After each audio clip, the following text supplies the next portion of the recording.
अभी तक मेरे द्वारा प्रशासनिक विधि पर 6th वीडियो लेक्चर कंप्लीट कर दिए गए हैं। आज मेरे द्वारा 7th वीडियो लेक्चर अपलोड किया जाना है, जिसका विषय है describe the procedural and parliamentary control. Describe the procedural and parliamentary control. किस चीज को कंट्रोल करने की बात हम कर रहे हैं?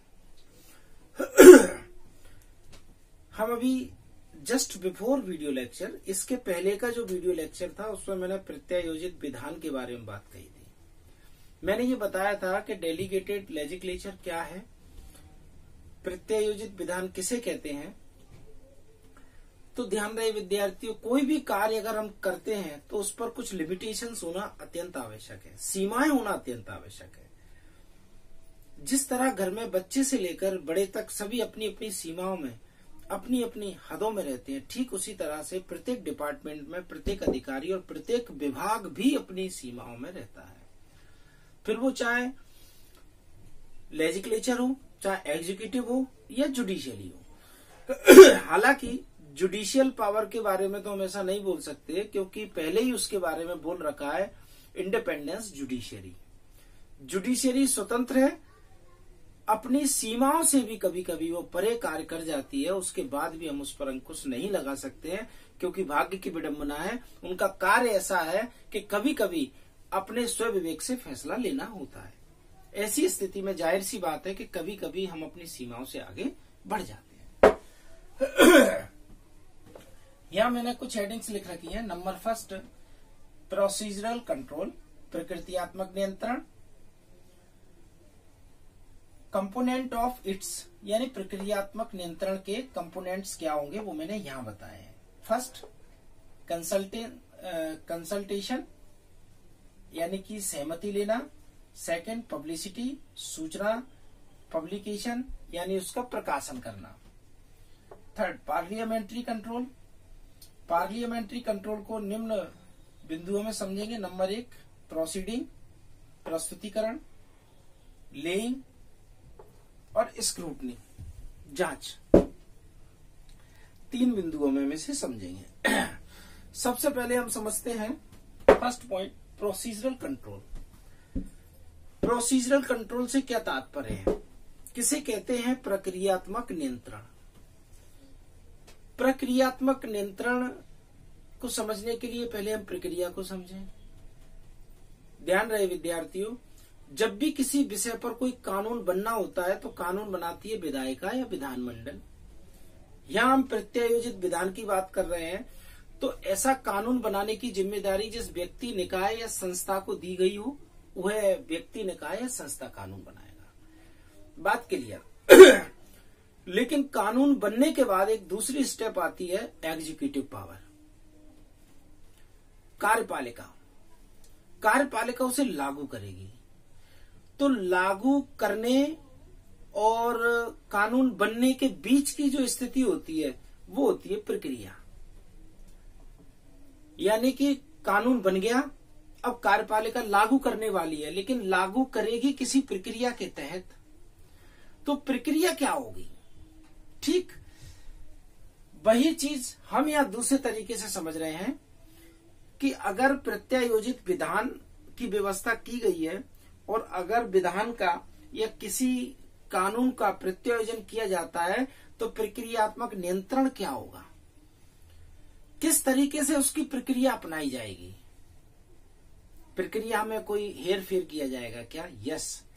तो अगर किसी कानून का प्रत्यायोजन किया जाता है और उसको एग्जीक्यूट करने की सोच रहे हैं, तो एग्जीक्यूट करने के पहले हमें कुछ उसमें प्रोसीजरल कंट्रोल के नियम बताने होंगे, और वो प्रोसीजरल कंट्रोल के नियम यहां लिख रखे हैं। Component of its. Number first, consultation. Consultation का सीधा मीनिंग निकलता है सलाह। किससे सलाह लेना? यहां कंसल्टेशन का मीनिंग है कि वे सभी लोग जो प्रत्यायोजित विधान से जुड़े हुए हैं, यानी कि जिस प्रत्यायोजित विधान का निर्माण हुआ है वह विधि या वह प्रत्यायोजित विधान जिन लोगों पर लागू होना है, जो लोग उससे जुड़े हैं, उन सभी लोगों की सलाह लेना अत्यंत आवश्यक है। जैसे मान लीजिए कोई प्रत्यायोजित विधान स्वास्थ्य विभाग से जुड़ा हुआ है, तो स्वास्थ्य विभाग में कौन होते हैं? डॉक्टर्स। तो डॉक्टर्स से सलाह लेना अत्यंत आवश्यक है कि हम ऐसे ऐसे कानून के संबंध में प्रत्यायोजन करना चाह रहे हैं और आप लोगों की क्या सहमति है। उनकी सहमति लेना अत्यंत आवश्यक है, क्योंकि जो कानून बन रहा है वो उन्हीं के लिए बन रहा है। एक सेकंड, पब्लिसिटी। पब्लिसिटी कैसे करेंगे अपन? पब्लिसिटी का एक सबसे सफल माध्यम है कि सूचना प्रसारित करना। जो कानून हमने प्रत्यायोजित विधान द्वारा बनवाया उसे लागू करने की सोच रहे हैं, तो लागू करने से कुछ समय पहले यानी कम से कम 40 दिन पहले हमें उसकी सूचना न्यूज़पेपर, टेलीविजन, मैगजीन्स इत्यादि में दे देना चाहिए कि ऐसा कानून हमारे द्वारा प्रत्यायोजित विधान द्वारा बनाया गया है और बनकर कंप्लीट हो गया है और इसे हम लगभग 40 दिन बाद लागू करेंगे। और आज 40 दिन पहले इसकी सूचना आम जनता को दे रहे हैं कि कानून का मतलब क्या है, ये कानून लागू कब होगा, किन पर लागू होगा, किन पर लागू नहीं होगा। इससे क्या होगा, एक अवेयरनेस आएगी, लोगों में जागरूकता आएगी, लोगों को पता पड़ेगा कि नया कानून क्या बन रहा है और किससे संबंधित है, कब लागू होगा और इसका ऑब्जेक्ट क्या है। Third, publication. अगर हमने सहमति ले ली है, सूचना भी प्रेषित कर दी है, तो लास्ट स्टेप हमारी प्रोसीजरल कंट्रोल में बचती है, वो है पब्लिकेशन, कि राजपत्र में उसे प्रकाशित करना और लोगों तक इस बात की जानकारी पहुंचाना कि ये कानून है, ये धाराएं होंगी, ये नियम, ये उपनियम होंगे और संबंधित लोगों को उससे परिचित कराना।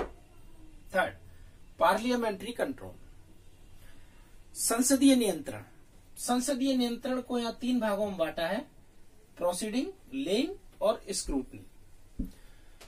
प्रोसीडिंग यानी कि प्रस्तुत करना। जब कभी भी सभा में यानी कि सदन में जब भी बात चल रही है, किसी भी विषय पर बात चल रही है, तो उस समय हम प्रस्ताव रख सकते हैं कि इस संबंध में हमें प्रत्यायोजित विधान बनाना है और इस विषय के संबंध में एक कानून बनाना है। क्या इस कानून को बनाने के लिए हम प्रत्यायोजन कर सकते हैं? प्रस्ताव रखना होगा, फिर उस पर आगे कार्रवाई होगी और लास्ट में जाके स्क्रूटनी होगी। पुनः जांच भी की जाएगी समिति द्वारा कि जो कानून बनाने की व्यवस्था हम कर रहे हैं, जिस विषय पर कानून बनाना है, जिसका प्रत्यायोजन करना चाह रहे हैं, क्या वह ठीक है। अगर समिति को लगता है, अगर सदन को लगता है कि हाँ ऐसा कानून प्रत्यायोजन द्वारा बनाया जाना चाहिए, तो उस पर सहमति व्यक्त कर दी जाएगी। विद्यार्थियों, आज का मेरा वीडियो लेक्चर यहीं समाप्त होता है और आगे भी मेरे द्वारा वीडियो लेक्चर अपलोड किए जाते रहेंगे। धन्यवाद।